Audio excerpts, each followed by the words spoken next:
Have you ever lived in a city where every morning you wake up not knowing if you will return home safely at night? In Ouagadougou, the capital of Burkina Faso, that was once the daily reality, not just a nightmare. Back then, the city's skies were often painted yellow by desert dust, but what truly weighed on people's hearts was not the color above, but the grim news. Sudden attacks on border towns, the distant echo of gunfire and once bustling streets now eerily silent. Amina, a young woman with bright yet sorrowful eyes, lived in the eastern outskirts of the city. She made a living selling handmade baskets and brightly patterned cloth at the local market. In better days, the market was alive with laughter, the aroma of roasting coffee, and the rhythmic beat of djembe drums. But now, customers were scarce, buyers cautious, and every glance seemed to carry suspicion. Burkina Faso at that time was not only grappling with insecurity, but also sinking deeper into economic crisis. Food prices soared, jobs disappeared, and the local currency lost value. Children in Amina's neighborhood dropped out of school to help their families. At night, the radio delivered one anxious update after another, from terrorism to drought, keeping the entire nation in a constant state of unease. Amina once believed that her homeland, with its resilient traditions and tightly knit communities, could weather any storm. But as the years passed, that hope thinned like sun-bleached fabric. Many began leaving the country for safer places.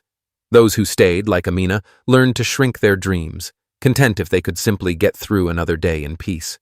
Then, in the midst of this bleak reality, one name began to circulate more and more: Ibrahim Traore. At first, it was only in hushed conversations, a young, decisive figure who dared to speak and act boldly. Some were skeptical, others indifferent, but a few eyes began to glimmer with faint hope. For Amina, at that moment, the name, and even the Ibrahim Traoré speech that some whispered about, was like a passing breeze, not yet strong enough to stir a heart hardened by disappointment. She didn't yet know that this breeze was about to become a flame, and that her life, along with the fate of millions in Burkina Faso, was about to turn a completely new page. The name Ibrahim Traoré was no longer just a faint sound on the radio. Within a few months, stories about him began spreading quickly through market stalls, coffee shops, and long-distance buses. People spoke of a man barely in his 30s, a former officer who had stood on the front lines defending the borders, and, most importantly, someone who dared to speak when many stayed silent. For Amina, the first time she truly paid attention to this name was when she heard a recording of an Ibrahim Traoré speech that her young nephew played on an old phone. His voice was deep, steady, unembellished, yet carried undeniable weight. He spoke of national pride, of a Burkina Faso that stands tall in the face of any challenge, and of the people being at the center of every decision. Those words touched something hidden deep within Amina, a place where memories of a peaceful childhood and faith in her community still quietly lingered. The people around Amina began to talk more, too.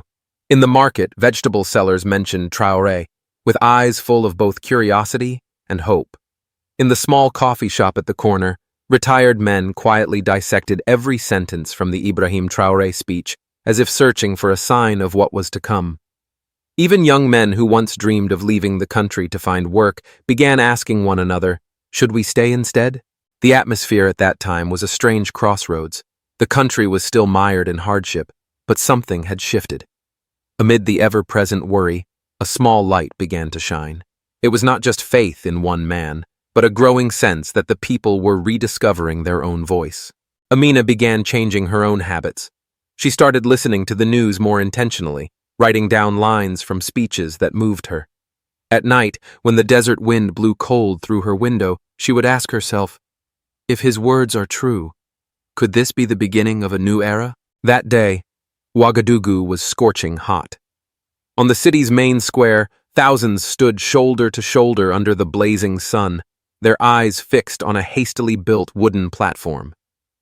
Amina was there too, clutching the strap of her bag with a few bottles of water and a deep blue scarf. She didn't know exactly what was about to happen, only that everyone was waiting for an Ibrahim Traoré speech.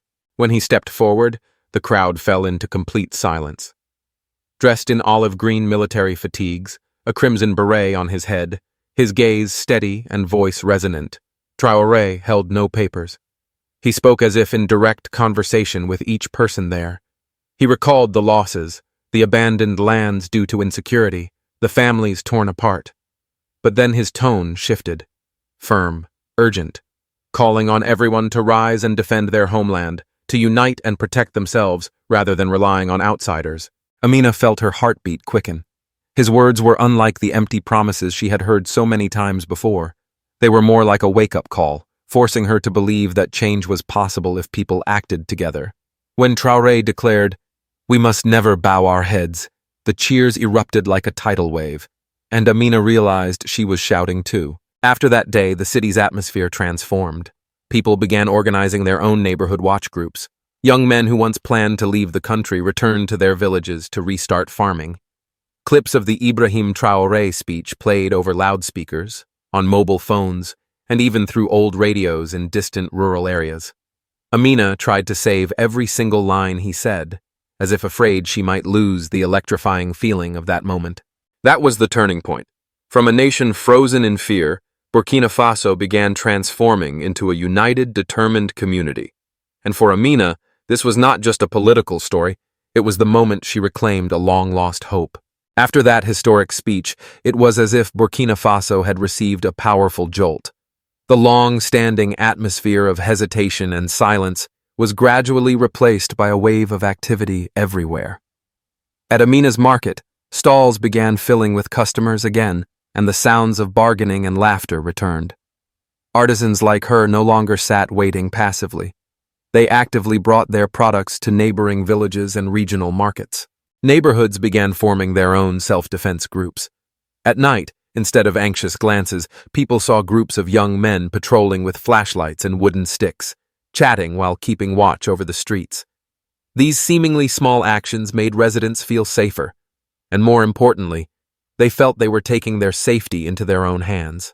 National media also shifted.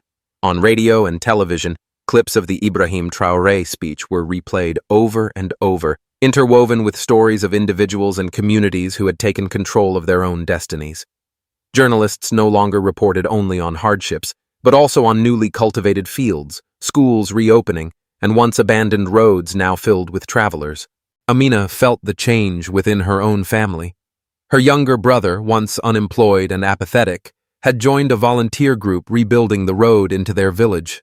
Her mother planted extra rows of vegetables to help supply food for the patrol teams.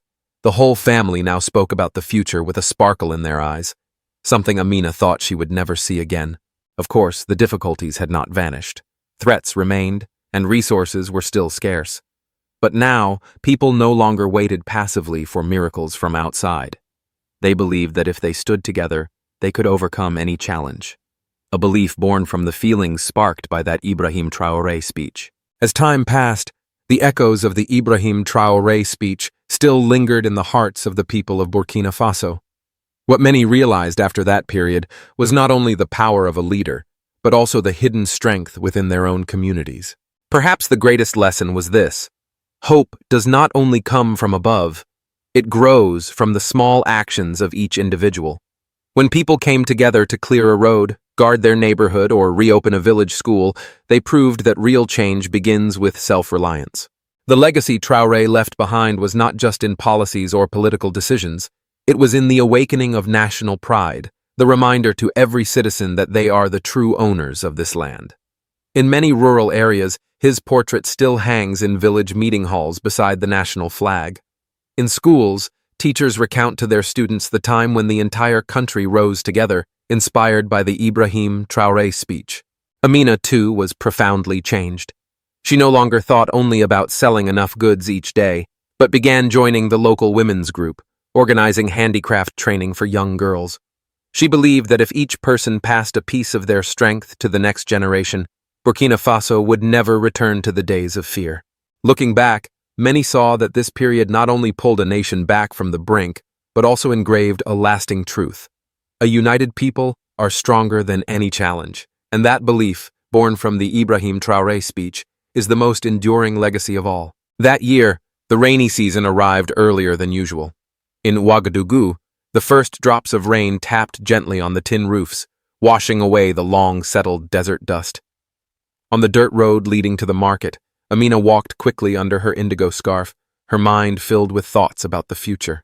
She remembered the very first time she heard the Ibrahim Traoré speech, the feeling like an electric current rushing through her, awakening her after years of living in anxiety. From that moment until now, the country had traveled a long way, green fields returning, schools reopening, and community watch groups becoming bolder in protecting and building their neighborhoods. But Amina also understood that the road ahead would not be smooth. Burkina Faso still faced serious challenges: security, economy, climate, and internal unity. The lesson from the past was clear. Hope must be paired with action, and action must come from everyone, not just from a single leader. One afternoon, as she sat on her porch watching children play on the newly paved street, Amina asked herself, "In 10 years, how will they remember this moment? Will the flame ignited by the Ibrahim Traore speech still burn brightly?" The answer, she knew, would depend on herself, on her neighbors, and on every citizen of Burkina Faso.